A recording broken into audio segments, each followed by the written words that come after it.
ఉమ్మడి ఆదిలాబాద్, పెద్దపల్లి, జయశంకర్, భూపాలపల్లి జిల్లాలో జోరుగా వర్షం పడుతోంది. గత 2 రోజులుగా కురుస్తున్న వర్షాలతో వాగులు ఉధృతంగా ప్రవహిస్తూ ఉన్నాయి. వరద ఉధృతికి వాగులపై ఉన్న బ్రిడ్జిలు కొట్టుకుపోయి గ్రామాలకు రాకపోకలు నిలిచిపోయాయి. కాళేశ్వరం వద్ద గోదావరి నది నీటి మట్టం క్రమక్రమంగా పెరుగుతోంది. మేడిగడ్డ లక్ష్మీ బ్యారేజీ నుండి 4 లక్షల క్యూసెక్కుల నీరు వెడుతోంది. పెద్దపల్లి, మంచిర్యాల జిల్లాలో సింగరేణి ఓపెన్ కాస్టులో బొగ్గు ఉత్పత్తి నిలిచిపోయింది. దీనికి సంబంధించిన పూర్తి వివరాలు మా రిపోర్టర్ రాజు పటేల్ అందిస్తారు.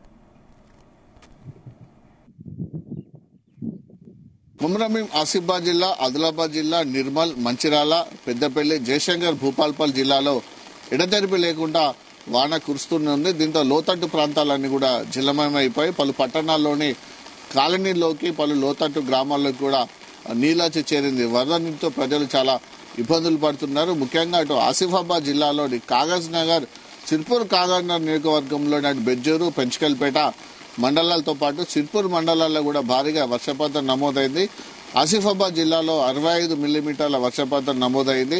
సో అక్కడ ఉన్నటువంటి చిన్న చిన్న కల్వర్టులన్నిటి కూడా రోడ్డుకు వరద ప్రభావానికి కొట్టుకొని పోవడంతో పలు గ్రామాలకు రాకపోకలు నిలిచిపోయాయి.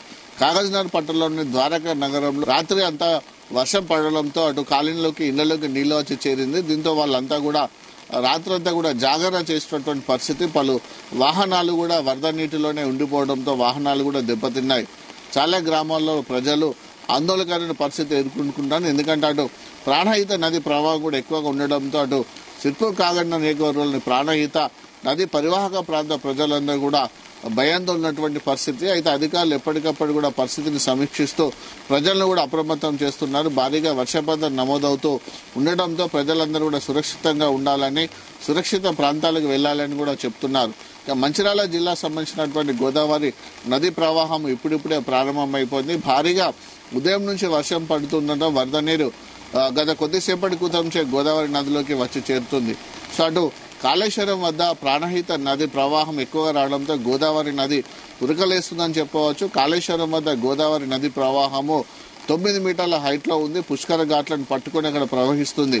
సో దీంతో అటు కాళేశ్వరం ప్రాజెక్టులో భాగంగా నిర్మించినటువంటి మేడిగడ్డ లక్ష్మీ బ్యారేజ్ కంప్లీట్ గా ఫ్లో కొనసాగుతుంది. 4 లక్షల పైగా క్యూసెక్లు అక్కడ ఇన్ఫ్లో, అవుట్ఫ్లో ఉంది. 85 గేట్లను కంప్లీట్ గా లిఫ్ట్ చేసి పెట్టారు. 4 లక్షల పైచీలుక ఇన్ఫ్లో అక్కడ వరద ప్రవాహం ఉంది. గోదావరి నది చాలా ఉధృతంగా ప్రవహిస్తుంది. క్రమక్రమంగా కాళేశ్వరం పుష్కర ఘాట్ల వద్ద కూడా గోదావరి నది యొక్క ఉధృతి క్రమక్రమంగా పెరుగుతుంది. ఎందుకంటే ప్రాణహిత నది నుంచి వరద ప్రవాహం ఇంకా చాలా ఎక్కువ కంటిన్యూ అవుతుంది. దీంతో కాళేశ్వరం మేడిగడ్డ బ్యారేజ్ వద్ద కూడా భారీగా వరద నీరు అటు దిగువకు వెళ్తుంది. ఎప్పటికప్పుడు కూడా అధికారులు పర్యవేక్షణ చేస్తున్నారు. ఎందుకంటే అటు మేడిగడ్డ లక్ష్మీ బ్యారేజ్ సంబంధించినటువంటి 7 బ్లాక్ సంబంధించినటువంటి 19, 20, 21 పియర్స్ కుంగిపోవడము, బ్రిడ్జి పగిలిపోవడంతో కూడా పెద్ద ఎత్తున కూడా ఆందోళన నెలకొంది. దాంతో పాటు గతంలో జరిగినటువంటి ప్రభుత్వం యొక్క నిర్లక్ష్యం కారణంగానే ఇలా జరిగింది అనేటువంటి ఆరోపణల నేపథ్యంలో కాంగ్రెస్ ప్రభుత్వం మొన్నటి వరకు కూడా అక్కడ పలు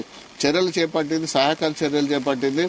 ముఖ్యంగా అటు నేషనల్ డ్యామ్ సేఫ్టీ అథారిటీ సూచించినటువంటి సూచనల మేరకు ఎక్కడైతే పియర్స్ కుంగిపోయాయో, ఎక్కడైతే మన బ్రిడ్జి పగుళ్ళు ఏర్పడిందో, ఎక్కడైతే అక్కడ బుంగపడి ఇసుకంతా కొట్టుకపోయిందో ఆ ప్రాంతాలన్నిటి కూడా తిరిగి రిపేర్ చేసినటువంటి పరిస్థితి.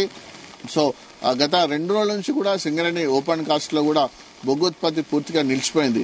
అటు ఎల్లంపల్లి ప్రాజెక్టులోకి కూడా వరద నీరు వచ్చి చేరుతుంది. కరెం ప్రాజెక్టు పూర్తి స్థాయి 700 అడుగులకు గాను ప్రస్తుతానికైతే 689 అడుగుల వరకు అటు కడెం ప్రాజెక్టులోకి వాటర్ చేరుకుంది. ఇక గడ్డెన వాగు, సాత్నాల వాగు, పెద్ద వాగులు కూడా ఇప్పుడిప్పుడే జలకలను సంతరించుకుంటున్నాయి. ప్రాజెక్టులన్నిటి కూడా కొత్తగా వచ్చినటువంటి నీటితోటి జలకలను సంతరించుకున్నాయి. మరొక 2-3 రోజుల పాటు కూడా వర్షం పడే అవకాశం ఉందని అధికారులు చెప్పడంతో ప్రజలు అప్రమత్తంగా ఉండాలన్నారు.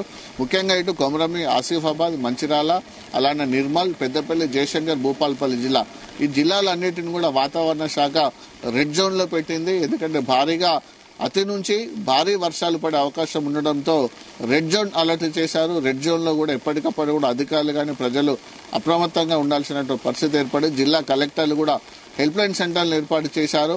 ఎందుకంటే వరదలు ఎక్కువగా వస్తున్నాయి, బ్రిడ్జిలు కొట్టుకపోతున్నాయి కాబట్టి చాలా గ్రామాలకు రాకపోకలు కూడా నిలిచిపోయే అవకాశం ఉంది. కాబట్టి ప్రజలు సురక్షితంగా ఉండాలని, ఏమైనా ఇబ్బందులు ఉంటే హెల్ప్ లైన్ నెంబర్లో ఫోన్ చేసి ఇటు అధికారుల సహాయం తీసుకోవాలని కూడా చెప్పినటువంటి పరిస్థితి. ఇది ఓవరాల్ గా ఈ జిల్లాలకు సంబంధించినటువంటి రెయిన్ అప్డేట్స్.